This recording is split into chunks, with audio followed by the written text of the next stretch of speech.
Luigi. There was a time when many players coveted you immensely, long before your grand accomplishments of winning by doing absolutely nothing, long before your brother's hypothetical mental diagnosis that divided the internet. Times were much simpler in the 90s. We simply felt a void in our heart as your brother entered the world of 3D on a solo adventure.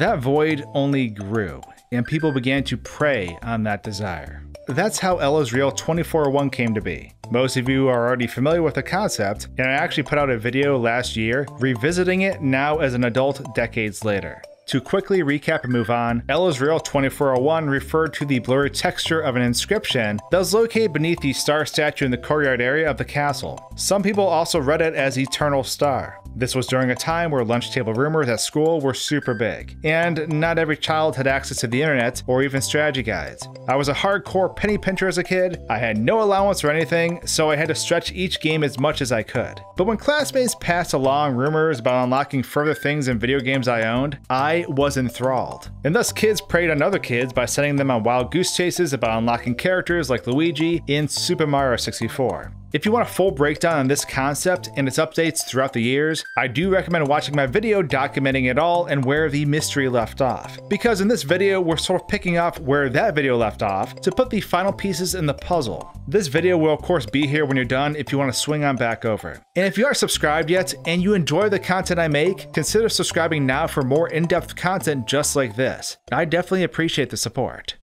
So now that we have a brief recap out of the way, let's pick up where I left off, because I said something that was untrue technically in the last video. Some of you probably obviously picked up on this, and some didn't. But I say the following in regards to Super Mario 64's scrap sequel. Quote, "So while the sequel may have planned to have Luigi as a playable character, Luigi wasn't found in Super Mario 64. Whether he was intended to be and was scrapped is unknown, but the hunt is something we certainly won't forget."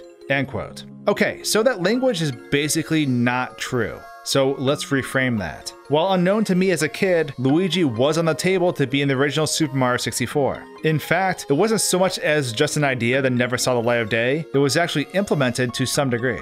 Over the years, we've heard this referenced in a few interviews centered around the releases of newer games like New Super Mario Bros. Wii or Super Mario 3D World. Lots of this has been documented by the talented contributors on Mario Wiki amongst other websites. In reference to split-screen mechanics for multiplayer during a New Super Mario Bros. Wii interview, Miyamoto commented that it was originally intended for Super Mario 64. Mario and Luigi could be moved separately on split screens, and they could meet together in the castle corridor. There was also a mode where both players shared the same camera. Later on in the interview pertaining to 3D World, Yoshiaki Koizumi, when referencing Super Mario Galaxy, mentioned there was some regrets, and one in particular was Luigi in Super Mario 64. The first prototype had both Mario and Luigi in a flat field. But due to hardware limitations, they either had to cut Luigi or give up on more complex levels. Translated, he states, quote, "In tears, we had to ask Luigi to leave." End quote. But the rumor that Luigi was unlockable revolved around not knowing this knowledge at all. This information didn't come out until many years later, well past the time frame where the rumors were making waves. But what's interesting is that right out of the gate, some players knew this was the case. The problem was, it was only Japanese players who did. Reflecting on the letter we talked about in the last video, even that employee may have had no idea Luigi was actually cut. It was lost due to there being no translation, and no way to even articulate that translation given how newer the internet was in some form.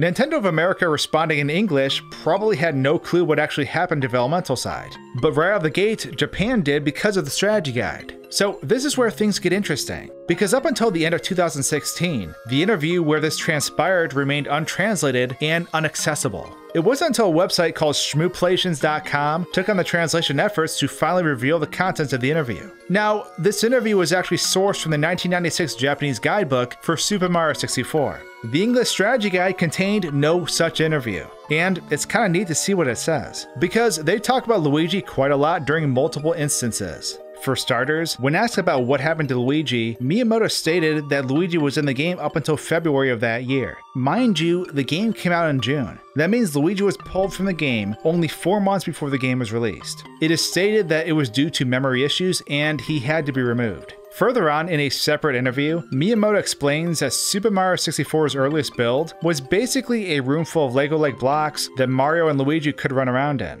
This was used to tweak movement with the analog stick. Going back to that 4-month time span of when Luigi was removed from the game, it reminds me a lot of how Mario seemed to be originally playable in Luigi's Mansion. For those of you who didn't see my video documenting that discovery, I highly recommend checking it out. A hidden 2-player mode was found in the game and was capable of being restored. So it truly looked like at one point Mario was playable post-game. Just like Luigi in Super Mario 64 though, he was cut right before the game came out. But even though all of this was unknown to us during the El's Real craze, it's also pretty amazing to know that this functionality pertaining to Luigi in Super Mario 64 still exists in the code. Now, it doesn't spell out Luigi by name or anything, but within the code, there's still leftover instances where a second player is referred to. These are the last remnants of Luigi's legacy within Super Mario 64, artifacts and clues hinting to his disappearance from the game. Mind you, this of course wasn't tapped into until very recently, when people began decompiling the code of the game. We've had the package in front of us this entire time, but no one truly did a deep dive to see what's beneath the surface. Generally, mods or other forms of alterations cut out aspects of the game or add new things, but there's still a lot of general code within the game that lay dormant and untouched. However, there's kind of a really neat conclusion to all of this.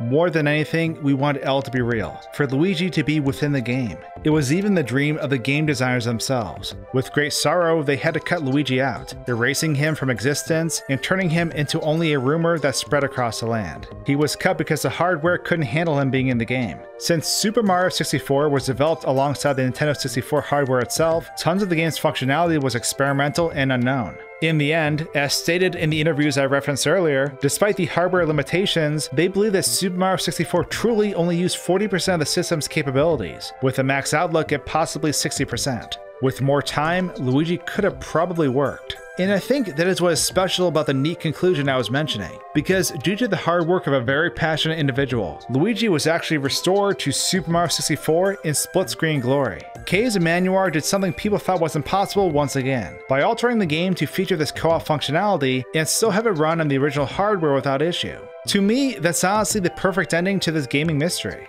It's not the answer we sought out as kids, but for an individual to accomplish what was deemed to be impossible by the original creators is quite the feat. In some ways, the perfect form of Super Mario 64, the version the game developers originally dreamed about, has finally come to fruition. Almost 24 years later, since Luigi was originally Thanos snapped out of existence. There's something remarkable about that. It makes me feel nostalgic and old, but dang, I'd be lying if it didn't bring a smile to my face. So how about you? Let me know in the comments below. And with that, thanks for watching guys and gals, and until my next video, cheers.